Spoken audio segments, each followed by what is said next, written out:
I've just learned how to text about 2 years ago. I'm being honest, Mr. Speaker, and I want to be honest because I want to ensure that that participation for myself and perhaps others in this House who may not have had the opportunity to express themselves in the way that I have today, to ensure that we can be part of that voting process. I asked the Leader of the House. I know that he and I very much share a certain belief on the issues of moral issues and religious issues, and we share those with a deep, heartfelt belief. And I want to make sure that those of us who will perhaps not be sure of how the IT works, how the system may work. I know I have staff, of course, and I'm very conscious, Mr. Speaker, that staff are working from their own homes, so a staff member will come in and perhaps set it up, and there may be some help from IT, of course, to do that as well. And I understand. Absolutely, yes, I am. I'm very grateful to the honourable gentleman for giving way. He is probably the most assiduous member of this House and attends this chamber every day. And so I wonder if he shares my disquiet about this very big decision to downgrade the importance of being physically present as part of our proceedings, with a debate which is pretty brief, which hasn't had notice. I think we recognise the importance of making these changes, but will he agree with me it's vital that they are just temporary and they don't become permanent without much more thought, much more extensive and debate on these matters? I thank the Honourable Lady for our intervention. Yes, I do share those concerns, and the process for me, Mr. Speaker, as the Honourable Lady has outlined, is to be in this House and participating in the debates as put forward on behalf of my constituents and from Strangford and indeed across the whole of the United Kingdom, because we're making decisions here for the whole of the United Kingdom of Great Britain and Northern Ireland, and not just for Northern Ireland alone.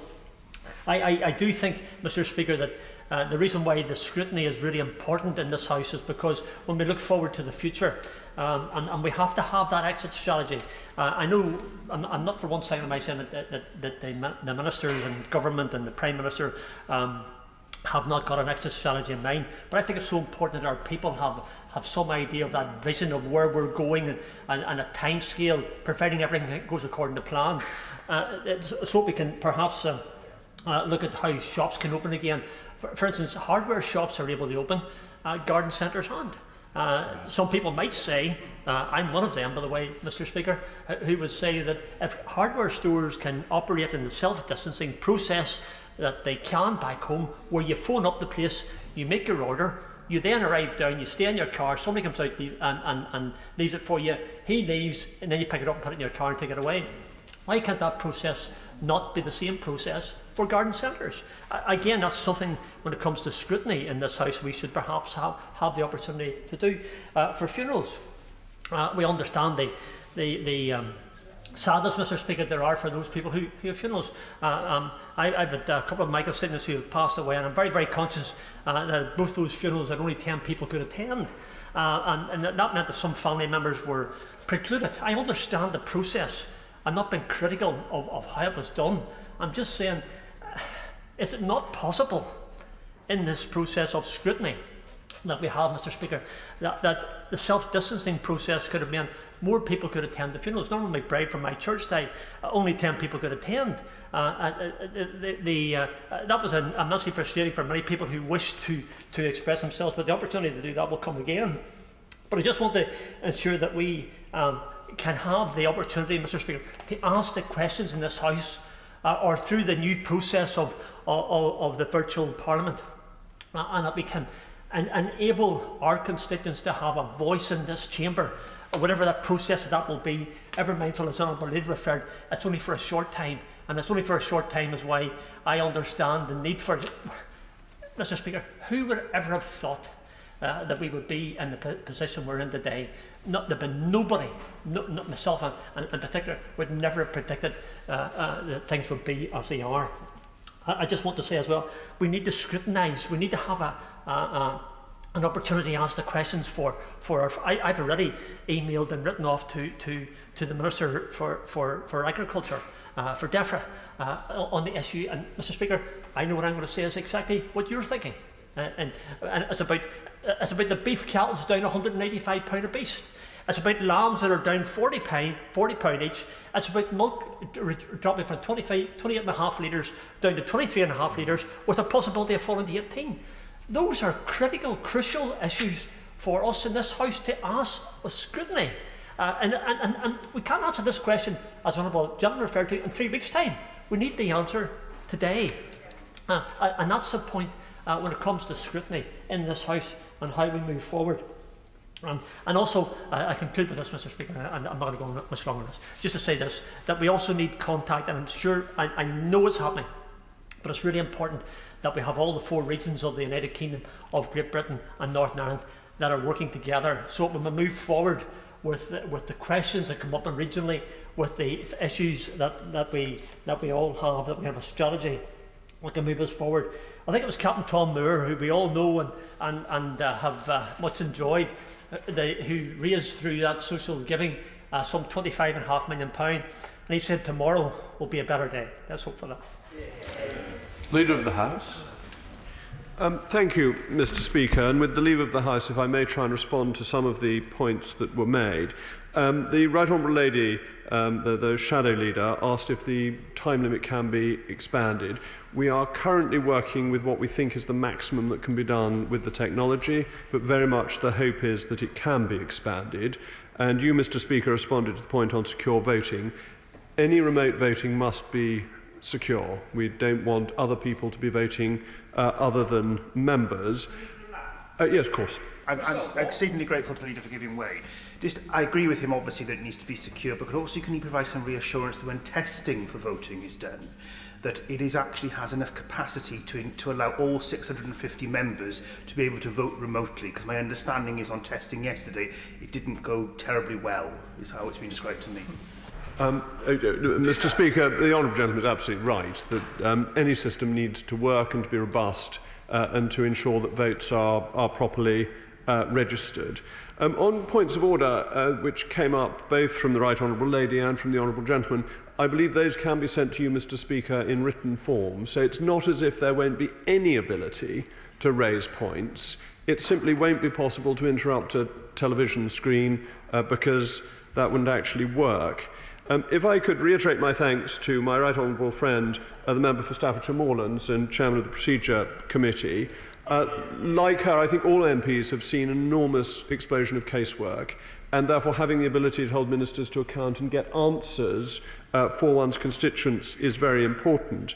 My right honourable friend, like a number of other members, the right honourable gentleman, the member for Worley, my right honourable friend, the member for North Somerset, my right honourable friend, the member for Chipping Barnet, and the honourable member for Strangford, all emphasised the importance of this being temporary.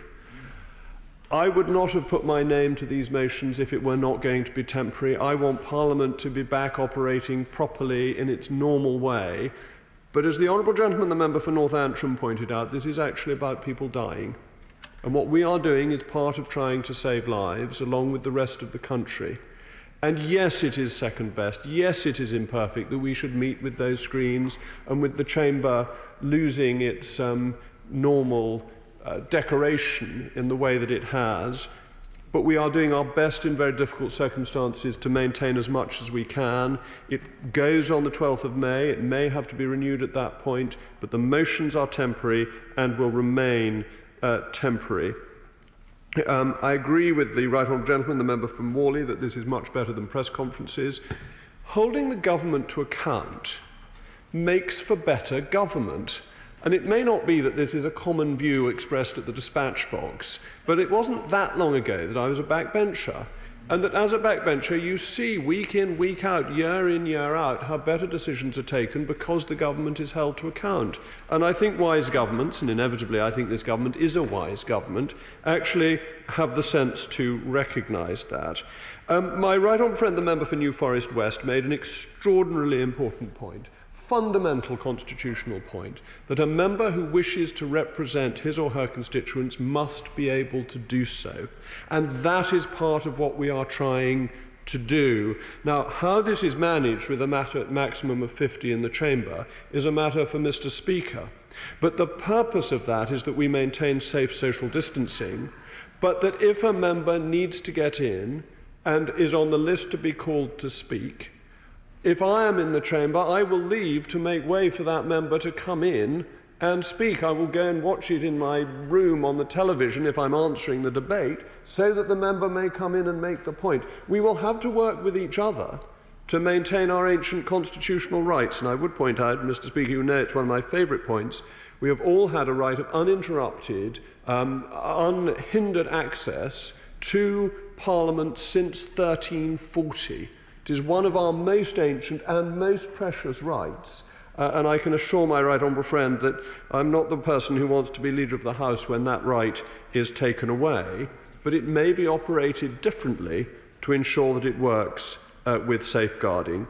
I'm very grateful for the widespread support for these motions. We are all trying to do our best in difficult circumstances, and I think the House has appreciated that. And I'm very grateful, I ought to add, to the Opposition Chief Whip, who has worked very closely with the Government Chief Whip and indeed representatives of the SNP to ensure that these proposals could be agreed. The question is the motion on proceedings during the pandemic. As many are of that opinion, say aye. Aye. The contrary, no. I think the ayes have it, the ayes have it. I call the Leader of the House to move the second motion formally. The question is the motion on hybrid scrutiny proceedings. As many are of that opinion, say aye. Aye. The contrary, no. I think the ayes have it, the ayes have it. I am grateful to the House for the manner in which it has conducted this debate. To all those who have worked so hard to establish the arrangements which will apply from tomorrow, and to the Procedure Committee for their high-speed reports. Guidance for members on arrangements is now available online and a hard copy from the Vote Office. I should also alert members that the deadline for urgent questions to be taken on Tuesdays and Wednesdays will be 1 p.m, not 2 p.m, as stated in the explanatory memorandum. Order. I have received a letter from the Honourable Member for Leeds West, resigning as the Chair of the Business, Energy, Industrial Strategy Committee.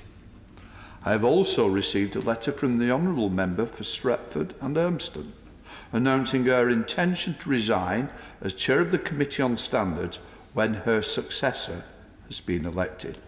I wish to pay tribute to the commitment and the dedication which both of them have chaired their respective committees, both in the present Parliament and in the last.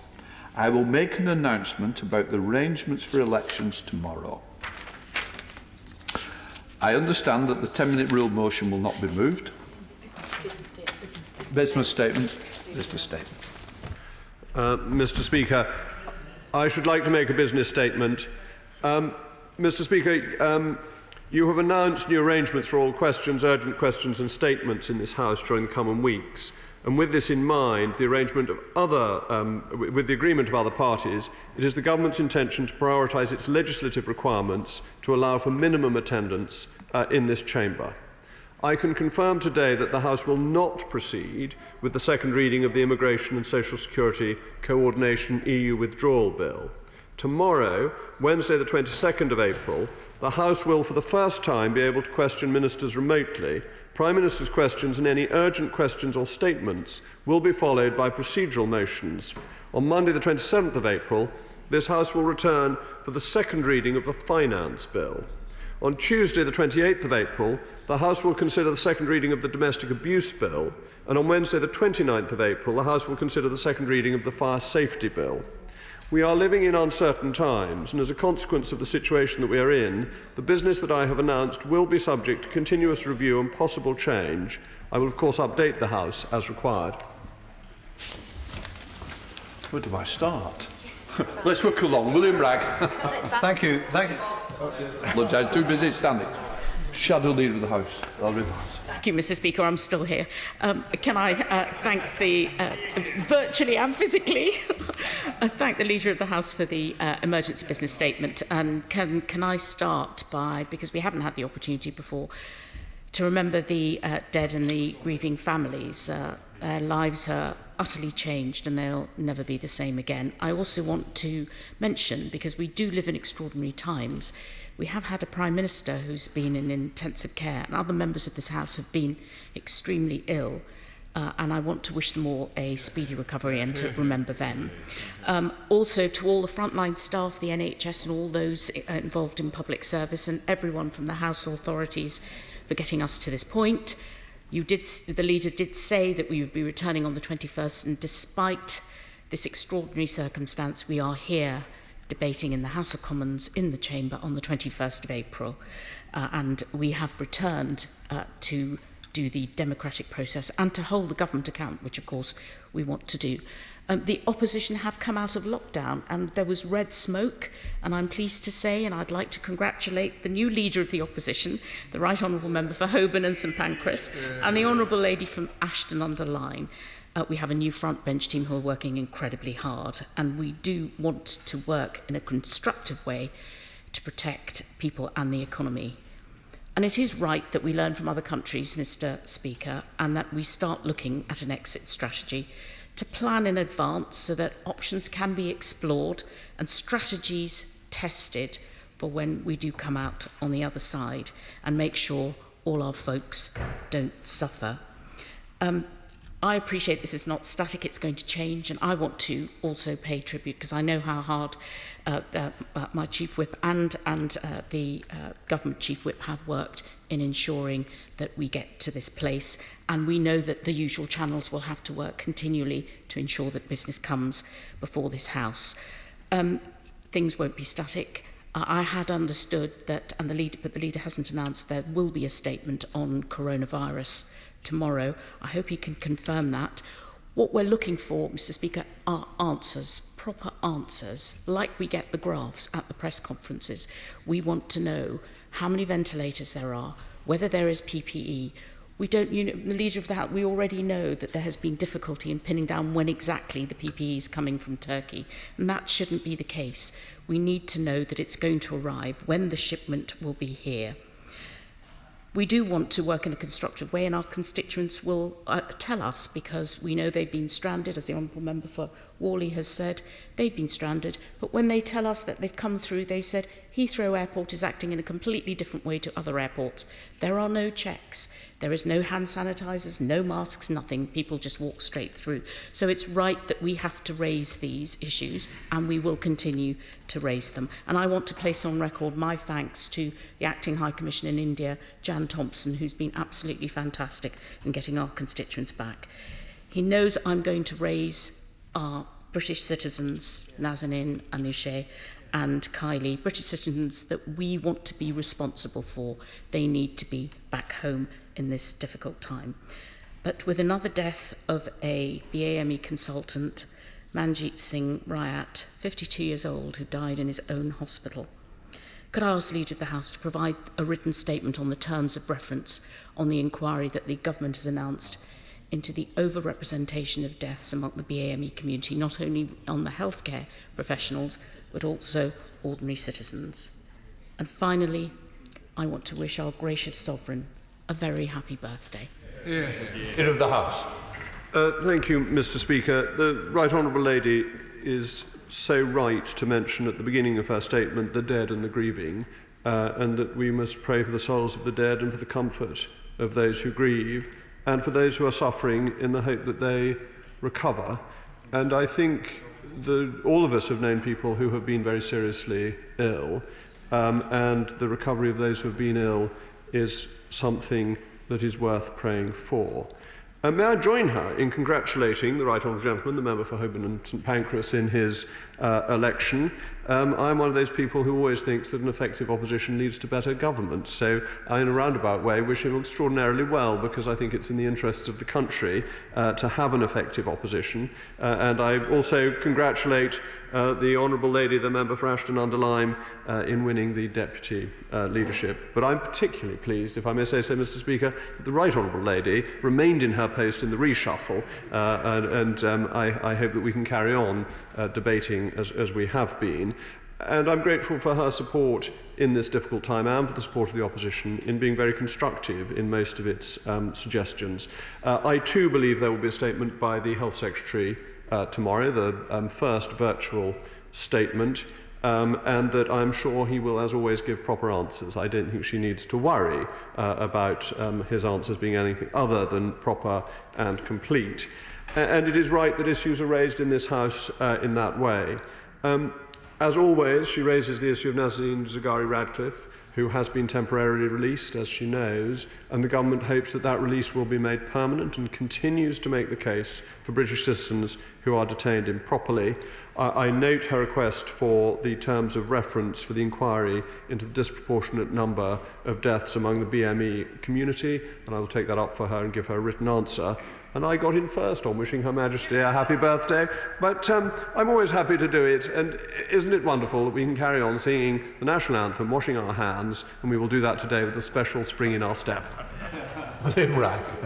Thank you, Mr. Speaker. Can I begin by expressing my condolences to families of constituents who have sadly lost their lives to COVID-19, and pay particular tribute to the nurses and doctors at Stepping Hill Hospital and those working in social care throughout my constituency for their extraordinary efforts.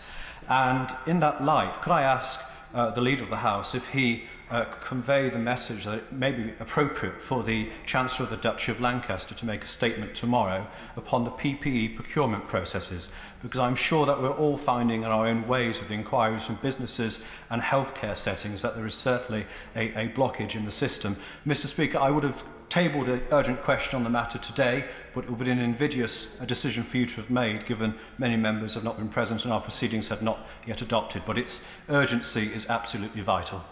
Leader of the House. Mr. Speaker, thank you. The question of a statement tomorrow I've already mentioned, and it will be the Health Secretary, I believe, who will be making the statement tomorrow. The issue around PPP procurement is an important one. It's worth bearing in mind that over 1 billion pieces of PPE have been distributed, and yes, of course, there is more that needs to be done, but I'm sure that will be covered by the Health Secretary tomorrow. Jim Shannon. Mr. Speaker, Leader of the House, ever mindful of the business that we had before the coronavirus outbreak came in, and the process, I just asked the question, Mr. Speaker, will that business in relation to Westminster Hall, business in this chamber, which was lined up for Thursday this week, which will probably not take place, will that resume exactly whenever the process comes to an end of the coronavirus? Very conscious that there's lots of business that individual members, as others have said in this House, wish to bring forward, wish to be considered for this House, and when normality resumes. Just want to seek guidance from the Leader of the House that that process will happen whenever normality returns, as God willing it will. Leader of the House. Mr. Speaker, the motions that are being put down for tomorrow allow for an extension of the list of things that may be debated, and that will depend on how long we are in this situation. The longer we are in it for, the more items will be able to be taken. On the other hand, the hope must be that we come out of this and then can resume normal practice. At that point, what is brought forward will be a matter for the Backbench Business Committee and for Mr. Speaker and for the other processes that lead to business being decided. I'll work my way along. Theresa Villiers. Mr. Speaker, can the Leader of the House give us a debate on how and when we come out of the lockdown? I understand ministers' caution about talking about this issue, but this is a country which is committed to saving lives by staying at home. It's committed to the lockdown. That commitment will be unshaken by a transparent debate on how the lockdown is gradually brought to an end. We need hope. We need hope for businesses on the edge, and we will get hope if we have a debate on how and when the lockdown comes to an end. Leader of the House. My right honourable friend is right to raise this, and that's of course part of bringing this House back into a functioning state and having a virtual parliament. It will allow tomorrow for the First Secretary of State to be questioned, and I'm sure he will be questioned on these issues, and likewise the Health Secretary. And then next week, with questions and statements, this process will be able to continue, and it is right that these questions should be raised in this chamber. Ian Pace. Thank you, Mr. Speaker.